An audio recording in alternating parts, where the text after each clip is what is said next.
Hello. तो देखो, house of dragon episode 5 से लेकर 10 तक के मैंने एक्सप्लेन वीडियोस बनाए, जिसके अंदर बुक से अपन ने डिटेल्स भी कवर कर ली। लेकिन उससे पहले के एपिसोड्स बाकी रह रहे, इसलिए मैं सोच रहा हूँ उनकी डायरेक्ट बुक रीडिंग तुम्हें बता देता हूँ। तो वीडियो को करता है शुरू बिना किसी स्पॉइलर के। तो चैप्टर का नाम है हेड्स ऑफ ड्रैगन, जिसका टॉपिक है a question of succession. Dance of dragon, जो कि टारगेरियन सिविल वॉर 129 से 131 के बीच में लड़ा गया, लेकिन इसकी शुरुआत कोई उसी टाइम नहीं हुई। इसकी जो वजह थी उनमें से एक जेरेस और विसरेस का पीसफुल शासन भी था। भले ही वेस्टरोस ने इतने अच्छे शासकों को देखा हो, लेकिन कहीं न कहीं ये भी उसके कारण थे। द ओल्ड किंग के नाम से मशहूर जेरेस टारगेरियन और उनकी गुड क्वीन एलिसन, इन दोनों ने कई सालों तक एक साथ में अच्छे से शासन किया, बिना किसी झगड़े के, आपस में मनमुटाव के। इन दोनों राजा रानी के बीच में केवल 2 बार झगड़े हुए थे। अगर उन दोनों को छोड़ देवे तो इनका शासन काफ़ी अच्छा था। गुड क्वीन एलिसन काफ़ी फर्टाइल भी थी और इन दोनों के 13 बच्चे हुए, जिनमें से केवल 4 ही आगे तक जिंदा रह पाए, 2 लड़के और 2 लड़कियां। जब ये चारों बच्चे बड़े हुए तब इनकी शादी करवाई गई और उससे टारगेरियन फैमिली और ज़्यादा बड़ी हो गई। अब टारगेरियन हाउस में काफ़ी सारे ब्रदर्स, सिस्टर्स, कजन्स, बहुत सारे लोग थे। सिटाडेल के मास्टर्स कहते हैं, भले ही एगोन द कॉन्करर का शासन बहुत अच्छा और पावरफुल हो, लेकिन टारगेरियन हाउस कभी भी संख्या के मामले में इतना बड़ा नहीं था जो जेरस के बाद में हो गया। कुछ मास्टर्स इस समय को अच्छा भी बोलते हैं, क्योंकि वेस्टरोस के अंदर इतने सारे टारगेरियंस का होना अपने आप में एक अलग ही शान शौकत वाली बात थी। लेकिन कुछ के लिए ये आगे आने वाले डांस ऑफ ड्रैगन का यही कारण था। टारगेरियन हाउस काफ़ी अच्छे से फल फूल रहा था, लेकिन आगे आने वाले जो डांस ऑफ ड्रैगन है उसके बारे में जेरस के टाइम पर बिल्कुल भनक तक नहीं थी। कोई भी मास्टर उस टाइम पर नहीं बता सकता कि आगे जाकर ऐसा टाइम भी आएगा जब टारगेरियंस आपस में लड़ना शुरू हो जाएंगे। जेरस टारगेरियन के 13 बच्चों में से केवल 2 ही टारगेरियन ऐसे हुए जो लड़के थे और बड़े होने तक जिंदा रहे। एक प्रिंस एमन और दूसरा प्रिंस बेलन। इन दोनों के बारे में जेरस टारगेरियन कहता था, एक मेरा हेयर है और दूसरा स्पेयर, यानी कि एक मेरा उत्तराधिकारी और दूसरा एक्स्ट्रा। 62 एसी का टाइम होता है जब जेरस टारगेरियन अपने बड़े बेटे एमन टारगेरियन को प्रिंस ऑफ ड्रैगनस्टोन घोषित कर देता है और राज्य का ऑफिशियल हेयर भी घोषित कर देता है। प्रिंस ऑफ ड्रैगनस्टोन बनते हुए एमन टारगेरियन की उम्र केवल 7 साल ही थी। आगे जाकर यही एमन टारगेरियन 17 की उम्र में एक नाइट बन जाता है और इसके बाद में 20 की उम्र में वो पहली टर्नी जीत के सबको दिखा देता है कि वो प्रिंस ऑफ ड्रैगनस्टोन बनने का काबिल है। इसके बाद में एमन टारगेरियन अपने फादर जेरस टारगेरियन, जो कि किंग है, उसका किंग जस्टिसर और उसके बाद में मास्टर ऑफ लॉज बन जाता है जब वो 26 साल का होता है। हाँ, हालांकि स्मॉल काउंसिल में भले ही एमन टारगेरियन को जगह मिल गई हो और जेरस उसको पसंद करता हो, लेकिन कभी भी हैंड ऑफ द किंग बनने का मौका इसको नहीं मिल पाया। और इसका कारण था सेप्टन बार्थ, जो कि ओल्ड किंग जेरस टारगेरियन का काफ़ी अच्छा और पुराना दोस्त था। हमेशा हैंड ऑफ द किंग की जगह पर वही रहा। इसके बारे में जेरस टारगेरियन कहता है, माई कंपेनियन ऑफ लेबर, जो कि मेरी हमेशा हेल्प करता है और मेरा सबसे ट्रस्टेड फ्रेंड। जेरस टारगेरियन के 4 बच्चे होते, जिनमें से 2 लड़के। फर्स्ट जो कि हेयर बन गया है और प्रिंस ऑफ ड्रैगनस्टोन बन गया एमन। दूसरा होता है बलोन, ये भी किसी से कम नहीं होता है। 16 की एज में ये भी एक नाइट बन जाता है और उसके बाद में इसने भी टर्नी जीतकर अपने आप को साबित कर दिया। इसके बाद में 18 की उम्र में इस बलोन की शादी करवा दी जाती है। प्रिंस ऑफ ड्रैगनस्टोन एमन टारगेरियन और उसका भाई ये बलोन टारगेरियन, ये दोनों काफ़ी अच्छे फ्रेंड्स होते। भले ही टर्नी में कभी आमने सामने आ जाते, लेकिन असली जीवन में इनके बीच में बहुत अच्छा भाईचारा होता है। लोगों का इन दोनों भाइयों के प्यार को लेकर ऐसा कहना है कि इन दोनों का प्यार बिल्कुल वैसे ही है जैसे कि कोई कठोर चट्टान हो। लेकिन ये चट्टान 92 एसी का टाइम आता है, उस टाइम पर टूट जाती है, क्योंकि एमन टारगेरियन, जो कि प्रिंस ऑफ ड्रैगनस्टोन है, वो मर जाता है। दरअसल 92 एसी के टाइम पर एमन टारगेरियन टार्थ के अंदर एक फ़ाइट के वापस जाता है। उस फाइट के अंदर एक मायरिश, जो कि क्रॉसबाउ वाला सैनिक होता है, इसके पीछे से एक क्रॉसबाउ मार देता है और जिसकी वजह से एमन टारगेरियन, जो कि प्रिंस ऑफ ड्रैगनस्टोन है, उसकी डेथ हो जाती है। अब ये समाचार जब किंग्स लैंडिंग में पहुंचता है तो जेरस टारगेरियन और उनकी गुड क्वीन एलिसन टारगेरियन दोनों काफ़ी निराश हो जाते हैं और रोने लग जाते हैं। अब रोने वालों में केवल वही शामिल नहीं होते, पूरी की पूरी रिल्म, पूरा वेस्टरोस उनके साथ में रो रहा होता है, क्योंकि जो एमन टारगेरियन प्रिंस ऑफ ड्रैगनस्टोन होते हैं वो सबके बहुत चहीते होते हैं। हर कोई उनको पसंद करता है, बड़ा हो या छोटा, कोई लॉर्ड हो या फिर नॉर्मल लोग। जो किंग्स लैंडिंग और आम जनता होती है उसके अंदर भी एमन टारगेरियन बहुत चहीता होता है, इसलिए वेस्टरोस के अंदर बहुत मातम वाला सीन हो जाता है। पूरा वेस्टरोस जब एमन के लिए रो रहा होता है तभी एक बंदा इसका बदला लेने के लिए कसम खाता है, और ये कोई और नहीं, एमन का छोटा भाई बलोन टारगेरियन ही होता है। दोनों भाइयों के बीच में काफ़ी अच्छी बनती थी, लेकिन अब एमोन की मौत हो चुकी है, इसलिए बलोन उसका बदला लेने के लिए किंग्स लैंडिंग से रवाना होता है। उसके जाते समय किंग जेरस टारगेरियन और गुड क्वीन एलिसन दोनों काफ़ी मना करते हैं कि तुम भी मत जाओ, क्या पता तुम्हारे भी भाई की तरह तुम्हें मार देवे। लेकिन बलोन टारगेरियन को बस अपने भाई की मौत का बदला लेना होता है। बलोन टारगेरियन अपनी आर्मी और अपने वगार को लेकर टार्थ पहुंचता है और वहाँ पर जो भी मारिशमैन होते हैं उन सबको मार देता है। कुछ एक मारिश लोग जो बच जाते हैं उनको उसी समुद्र के अंदर डुबाकर मार डालता है।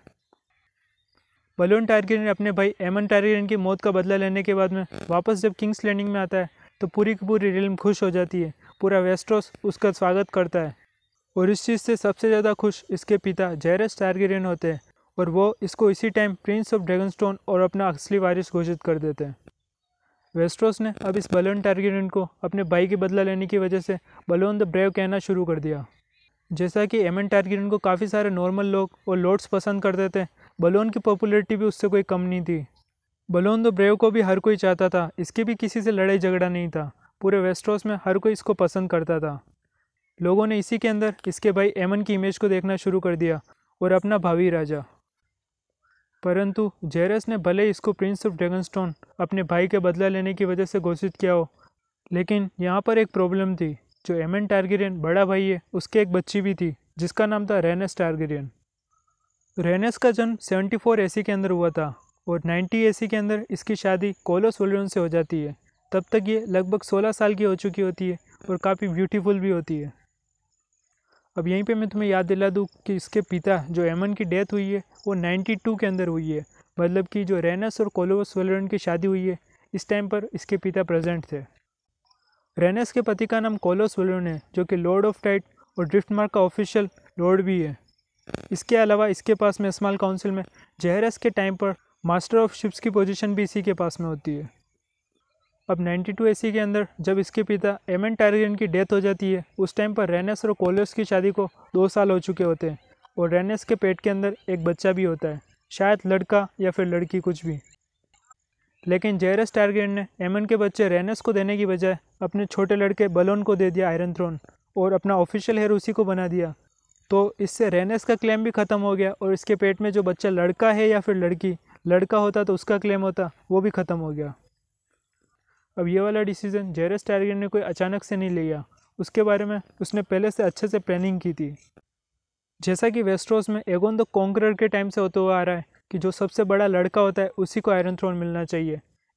ऐसा तो फिर लड़कियों को मिलना शुरू हो जाए तो फिर विसेनिया को मिलना चाहिए था एगोन से पहले, क्योंकि एगोन की बड़ी बहन का नाम विसेनिया है, तो आयरन थ्रोन उसके पास में होना चाहिए था। लेकिन उस टाइम पर भी एगोन द कॉन्करर को मिला, तो वैसे ही यहाँ पर भी इसने रेनस को नहीं दिलवाया और अपने छोटे लड़के बलोन को दिलवा दिया। जेरस का ये डिसीज़न कोई पूरा सेल्फ मेड नहीं था, इसके बारे में उसने स्मॉल काउंसिल से भी पूछा, लेकिन लोग कहते हैं ज़्यादातर उसने अपने हैंड ऑफ द किंग से ही पूछा, जो कि सेप्टन बार थे और उसका अच्छा फ्रेंड। इसके बारे में ओल्ड किंग जेरस टारगेरियन ने अपने मास्टर एलिसर से भी पूछा कि मैं आगे किसको आयरन थ्रोन दूँ, लेकिन शायद उसने भी बलोन को ही चूज़ किया, क्योंकि बलोन एक अच्छी चॉइस था जिसको वेस्टरोस के अंदर हर कोई पसंद करता है, बड़ा हो या फिर छोटा लोग। और वो 35 साल का एक अच्छा खासा नाइट था जिसको राजनीतिक समझ भी थी, जो अच्छे से उसे आगे जाकर आयरन थ्रोन और वेस्टरोस को संभालने की मदद करती। जबकि दूसरी तरफ 18 साल की केवल रेनस होती है जिसके पेट में बच्चा है, वो अभी लड़का है या फिर लड़की वो भी कंफर्म नहीं हुआ है, तो इसको आयरन थ्रोन कैसे दे देवे, और इस तरह से ये हाउस वोलियन के पास में चला जाएगा। रेनेस के बाद में उसका लड़का होगा या फिर लड़की, इसके बारे में भी अभी कंफर्म नहीं हुआ है। जबकि दूसरी तरफ बलोन द ब्रेव के पहले से 2 लड़के हो चुके हैं, बड़ा लड़का विसरेस और छोटा लड़का डेमन टारगेरियन। अब जेरस ने जब बलोन द ब्रेव को अपना हेयर और प्रिंस ऑफ ड्रैगनस्टोन बनाने का फैसला लिया, तो इसको लेकर बहुत सारे लोगों ने अपोज भी किया। इनमें से सबसे बड़ा अपोजिशन और सबसे फर्स्ट अपोजिशन खुद रेनेस की तरफ से आया। उसने आकर ओल्ड किंग जेरस टारगेरियन के सामने बोला कि तुमने सिर्फ मेरा ही बर्थ राइट नहीं छीना, मेरे पेट में जो लड़का है उसका भी बर्थ राइट छीन लिया। रेनेस टारगेरियन को ऑफिशियल हेयर नहीं बनाने की वजह से सबसे ज़्यादा गुस्सा कोलोस वोलियन को आया था और वो उसी टाइम स्मॉल काउंसिल में से मास्टर ऑफ शिप्स की जगह से रिज़ाइन कर देता है। मास्टर ऑफ शिप्स की जगह से रिज़ाइन करने के बाद में कोलोस वोलियन और उसकी पत्नी रेनेस टारगेरियन ये दोनों गुस्सा होकर ड्रिफ्टमार्क चले जाते हैं।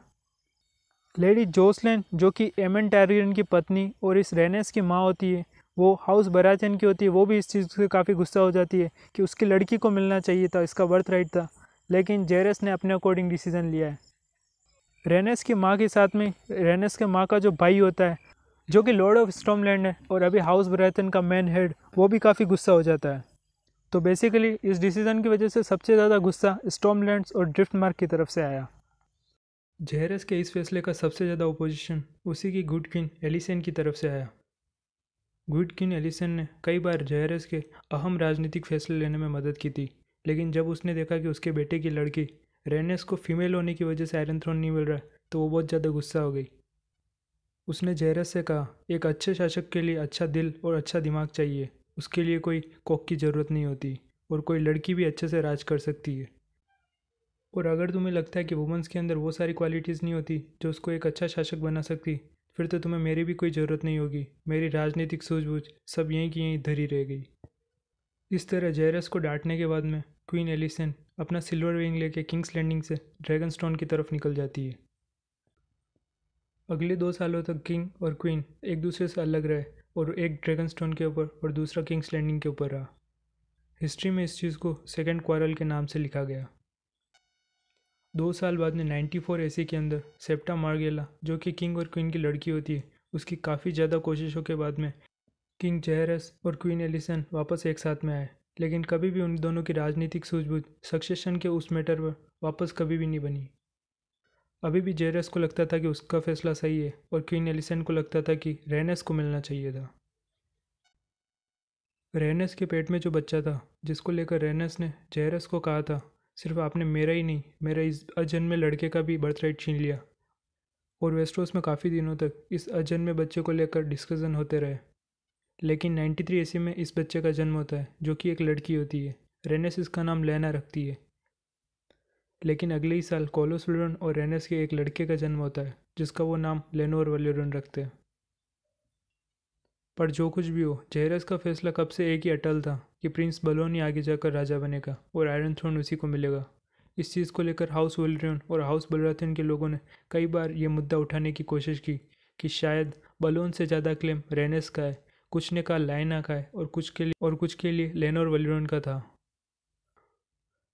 गुड क्वीन एलिसन की मौत 100 एसी के अंदर होती है जब वो 64 साल की होती है, लेकिन मरते दम तक उसका रेनेस को लेकर यही कहना था कि आयरन थ्रोन तो इसी को मिलना चाहिए।